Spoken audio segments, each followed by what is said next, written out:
Meu nome é Paulo Davi e você está no meu canal e estamos lendo as Escrituras e compartilhando aquilo que nós entendemos com respeito à palavra de Deus. Estamos fazendo isso agora no livro de Romanos e hoje vamos falar do capítulo 4 desse livro, dessa carta, considerada o Evangelho de Paulo. E eu quero fazer uma rápida recapitulação dos 3 primeiros capítulos. Capítulo 1, Paulo trata do problema da religião que promove a idolatria, E essa idolatria, essa religião, ela acaba controlando as pessoas e abusando delas. Nós vimos a que ponto chegou a religião no tempo de Paulo e até nos nossos dias é assim, manipulando, usando e abusando das pessoas. Paulo trata no capítulo 2 que o próprio povo de Deus, judeus, haviam transformado o seu chamado numa religião como outra qualquer. E eles haviam praticamente se tornado idólatras da lei. E no capítulo 3, Paulo mostra por que isso também aconteceu com os judeus, assim como aconteceu com os não-judeus. E Paulo trata então do problema do pecado, que é o egoísmo humano, e que leva os homens a cair nesse engano da religião, da idolatria. E nós vamos então, e Paulo termina o capítulo 3 falando que se todos os homens são pecadores, se todos os homens acabaram se envolvendo nisso, só existe uma forma de salvação, que é a salvação pela fé naquilo que Deus fez para salvar o homem. E aqui no capítulo 4 ele vai falar de Abraão. Então ele começa dizendo: o que diremos então que Abraão, nosso pai, nos diz respeito à carne encontrou? O que diremos então que Abraão, nosso pai, no que diz respeito à carne encontrou? Porque se Abraão foi justificado pelas obras, ele tem do que se gloriar, mas não diante de Deus. Pois o que diz a Escritura? Abraão creu em Deus e isso lhe foi atribuído como justiça.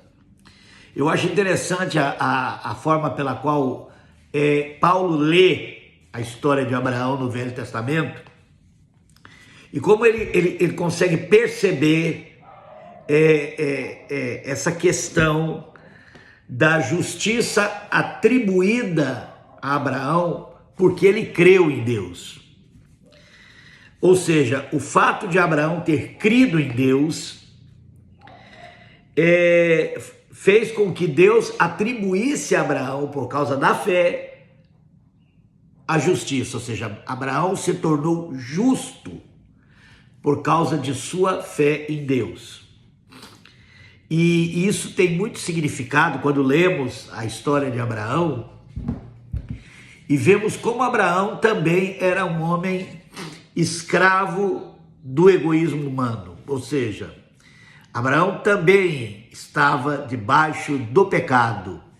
Em várias situações, Abraão age de forma completamente reprovável, Aquelas situações onde ele mentiu, para se livrar, de uma possível de ser morto. E Abraão faz muita coisa que não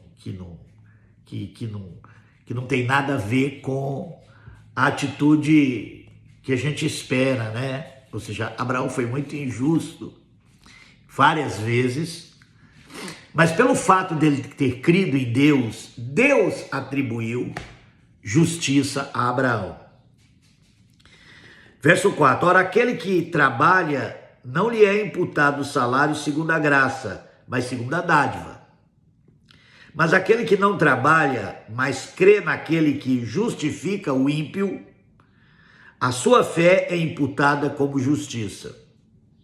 Assim também Davi declara a bem-aventurança do homem a quem Deus atribui justiça sem as obras, dizendo: abençoados são aqueles cujas iniquidades são perdoadas e cujos pecados são cobertos. Abençoado é o homem a quem o Senhor não imputa o pecado. Vem então essa bem-aventurança só para a circuncisão, ou também sob a incircuncisão? Pois dizemos que a fé foi imputada a Abraão como justiça. Como lhe foi então imputada? Quando ele estava na circuncisão ou na incircuncisão? Não, na circuncisão, mas na incircuncisão. Ou seja, quando Deus fala sobre Abraão, quando Deus cita que ele creu em Deus e isso foi lhe imputado como justiça, Abraão nem tinha sido circuncidado ainda. E ele recebeu o sinal da circuncisão, um selo da justiça, da fé, quando ainda estava na incircuncisão, para que ele pudesse ser o pai de todos os que creem, embora eles não sejam circuncidados, para que a justiça lhe seja atribuída também. Ou seja, é nesse sentido que Abraão torna-se então o pai da fé, porque ele nem era ainda considerado do povo de Deus, né? Porque essa era a aliança que foi feita, né, com o povo de Deus no Velho Testamento, que era a circuncisão. Agora, Abraão, quando creu em Deus, nem circuncidado ele era. Nós conhecemos a história de Abraão, como ele vivia em Ur, lugar de idolatria, lugar onde as pessoas adoravam Deus e sacerdotes e sacrifícios, todas aquelas coisas que haviam ali.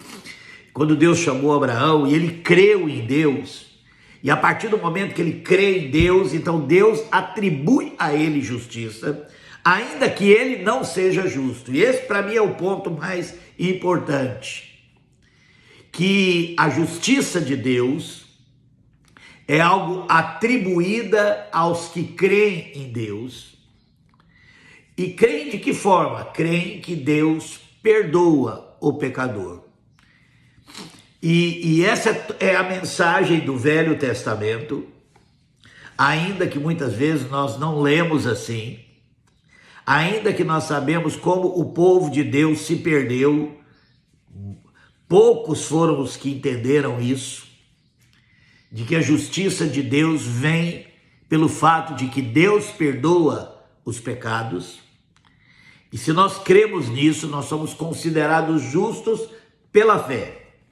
Verso 12, e foi o pai da circuncisão, daqueles que não somente são da circuncisão, mas também para os que andam nos passos daquela fé do nosso pai Abraão, que tivera ainda na incircuncisão.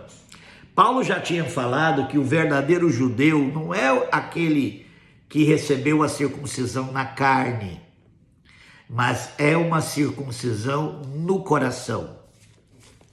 Paulo tinha muito esse entendimento, né?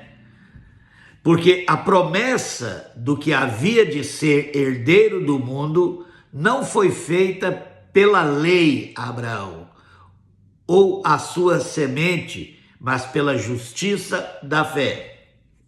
Porque se os que são da lei são herdeiros, logo a fé é vã e anulada a promessa. E Paulo já vinha trabalhando nessa questão de que o judeu não entendia essa questão da lei. Ele achava que a religião judaica, como outras religiões, elas são centradas no esforço humano para agradar a Deus e tornar o ser humano merecedor das bênçãos divinas. E o judeu entendia isso através da lei. O judeu entendia que pela obediência à lei, em todos aqueles detalhes que a lei foi escrita, a lei de Moisés, né? porque nós precisamos entender isso, que é uma questão importante, porque hoje nós sabemos que a lei de Deus tem a ver com o amor ao próximo. Mas Moisés, como era um legislador, ele criou uma série de leis, né, que regulava o próprio culto, né, sacrifícios, culto, tabernáculo, questão de pureza e impureza, uma série de coisas, e que também normatizava essa relação com o próximo, de maneira que os judeus, eles começaram a acreditar que era a obediência à lei que os tornava merecedores da bênção de Deus. Aquele mesmo engano de toda a religião dos não-judeus, de que sacrifício, esforço humano é o que atrai o favor de Deus. E essa mostra um desconhecimento tanto de Deus quanto de si mesmo. Primeiro, porque nós nunca poderemos nos livrar do nosso egoísmo com esforço de obediência da lei. Isso nos torna ainda mais egoístas, mais vaidosos, porque é isso que a religião faz, né? As pessoas que são religiosas, elas se sentem melhores do que as pessoas. Elas acham que os pecados dos outros é que são abomináveis diante de Deus. Elas não conseguem enxergar a si mesmo. É um engano sem precedente. A autojustiça, né? Porque foi isso e por isso que a lei acabou se tornando uma idolatria, né? E aí ele continua aqui no verso 14, porque se os que são da lei são herdeiros, logo a fé é vã e anulada a promessa. Porque a lei opera a ira, pois onde não há lei, não há transgressão. E isso é o que se converteu à lei, né? A partir do momento que eles nunca entenderam o espírito da lei e ficaram presos à letra da lei, eles acabaram se tornando transgressores, porque quanto mais eles acreditavam que a justiça deles vinha da lei, mais se condenavam, porque eles nunca cumpriam a lei. Por quê? É pela fé, para que seja por graça, a fim de que a promessa seja assegurada a toda a semente, não só a que é da lei, mas também a que é da fé de Abraão, que é o pai de todos nós. Como está escrito, eu tenho feito de ti um pai de muitas nações, diante de Deus em quem creu, que vivifica os mortos e chama as coisas que não são como se fossem. E aqui ele está falando principalmente da morte espiritual, né? O qual, contra a esperança, creu em esperança, para que pudesse se tornar o pai de muitas nações, conforme o que lhe fora dito, assim será a tua semente. E aqui também está falando de uma semente espiritual, que é a semente da fé. E não enfraquecendo na fé, ele não considerou o seu próprio corpo, praticamente morto quando tinha já quase 100 anos, nem ainda a morte do ventre de Sara. E não vacilou da promessa de Deus por incredulidade, mas foi forte na fé, dando glória a Deus. Ele está falando aqui da promessa de ter um herdeiro, né? E mesmo que tudo era contra o cumprimento dessa promessa, ele creu em Deus. E estando plenamente convencido de que o que ele tinha prometido também era capaz de cumprir. Assim, isso lhe foi imputado como justiça. Ora, foi escrito não somente por causa dele que isso lhe foi imputado, mas também por nós, a quem será atribuído aos que creem naquele que ressuscitou Jesus, nosso Senhor dentre os mortos, o qual foi entregue por nossas ofensas e foi ressuscitado para nossa justificação. E olha, ele termina falando de justificação. O que é justificação? O que tem a ver a justificação com a graça e com a fé? Bom, a graça é porque graça é um dom imerecido. Não pode, e eu fico impressionado com isso, como o cristianismo também se tornou uma religião, como as pessoas realmente acreditam, começam a acreditar, de que a salvação vem de alguma forma, de alguma coisa que a gente faça para merecê-la. Na verdade, a salvação, ela é pela graça, ou seja, ela é um dom dado por Deus a quem não merece. E esse dom é dado por Deus a quem não merece, desde que nós tenhamos fé nesse Deus que perdoa pecados. Ou seja, a fé tem a ver com essa semente deixada por Abraão, daqueles que creem nesse dom imerecido que é a graça, daqueles que recebem de Deus o perdão, porque é isso que nos torna justos. Deus nos perdoa e nos salva por algo que Cristo fez e não algo que nós possamos fazer.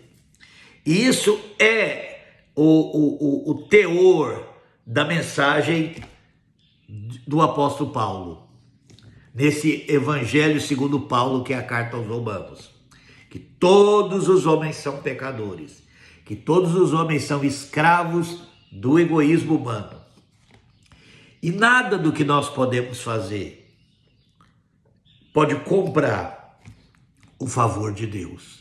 Mas Deus, que ama o homem, ele envia Jesus Cristo e se oferece para ser condenado em nosso lugar. E isso Deus faz para nos mostrar que ele nos perdoa. É esse perdão de Deus que alcança nossos corações quando nós cremos. E esse é um ponto importante. A salvação é uma obra de Deus. Mas para que nós tenhamos os benefícios dela, nós vamos crer. Não precisamos fazer nada, a não ser crer naquele que fez. Esse é o evangelho.